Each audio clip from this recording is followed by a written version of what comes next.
Welcome to the Knakal News Network. The Knakal News Network is brought to you by the Knakal Group, Cushman Wakefield's #1 investment sales team. Hi, I'm Jon Hageman, Executive Managing Director at Cushman Wakefield. Welcome to the Knakal News Network. Today I'm here with Bob Knakal, Chairman of New York Investment Sales. And today we're going to talk about interest rates and how they're currently affecting the market. So Bob, there's been a lot of volatility recently in the stock market. Many people believe that to be a result of the concerns about a rising interest rate environment. Tell us what your thoughts are on where we are relative to interest rates and what we're seeing that affect the current investment sales market. Yeah, Hags, I think interest rates are such an interesting topic. And I think to some extent they're a bit misunderstood.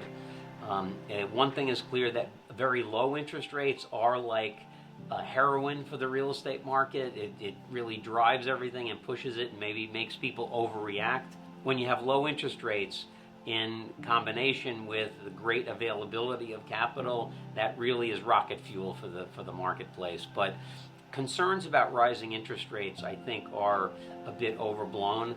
And generally people say that if rates go up, it's bad for commercial real estate. Because over the long term, interest rates and cap rates are highly correlated, and so if interest rates go up, cap rates will go up. If cap rates go up, value goes down, and so that's not good for the market. However, I've always maintained that it's not whether rates go up or not, but why rates go up. And I think that's really the key in terms of what impact rising rates will have on our market. So maybe you talk about why interest rates are currently rising and what that's doing. Well, interestingly, you mentioned in the intro that there's been some stock market volatility. And interestingly, that stock market volatility came after a jobs report that was nearly double what economists were projecting. It came after it was announced that GDP is growing much stronger than expected. And it came after corporate earnings were released that were also much better than expected. So ironically, it was this positive news that created fears of interest rates rising that created tremendous volatility in the equities market. So if I mentioned the why interest rates rise and how important that is. If rates rise for the wrong reasons, it's not good for the market. And what are those wrong reasons? Wrong reasons could be that there is stagnation in the marketplace. It could be that the availability of credit goes down. It could be because there's too much demand for credit. Or it could simply be that we can't sell bonds for one reason or another. Those things would exert upward pressure on interest rates, but doesn't do anything positive for the economy. And so that would be horrible, because then we'd be in an environment where rates go up, cap rates go up, values go down, not good for anybody. However, if rates go up, because we do have this positive traction in the economy, jobs are being created at a good pace, unemployment stays low, you have GDP growth that's very strong and healthy, manufacturing sector's coming back. If all of these things are what's creating the rise in interest rates, ultimately there won't be a diminution in value based on cap rates going up, because NOIs will go up also.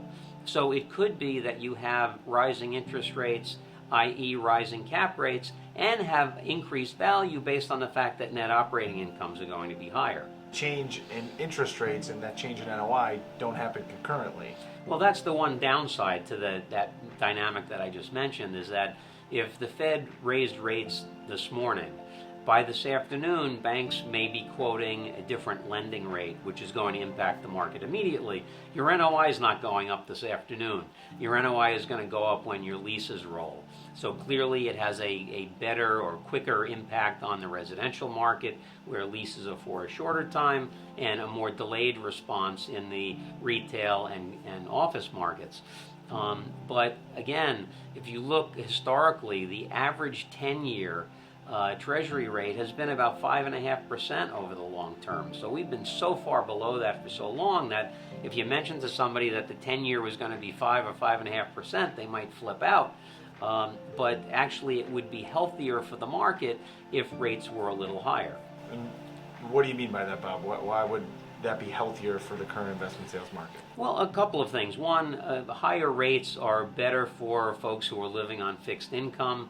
If they have fixed income products or annuities, higher rates mean that they're going to be getting more monthly income, so that's a positive thing for them.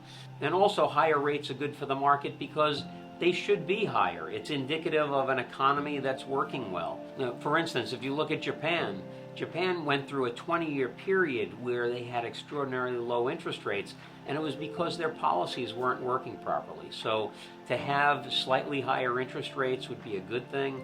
Another good thing that's happened is that the Fed has been very transparent about telegraphing these increases in rates. So this is a very benign way to get interest rates up. So Bob, with all that being said, what's your forecast on what rates will look like between now and call it the end of the year and as we get into 2019?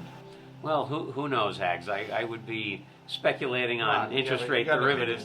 I just think if anything, they're probably likely to go up, but I think they're going up for a good reason, and I think the rise in rates will be slow and steady, which also will be a relatively good thing for the market. So I don't think there are negative ramifications of rising rates, provided they don't go up too much too soon.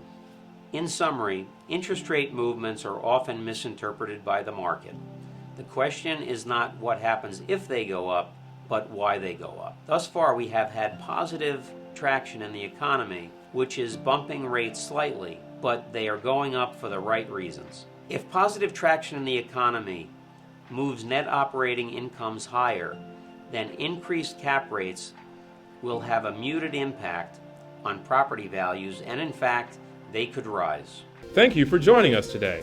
Tune in next week for another episode of the Knakal News Network.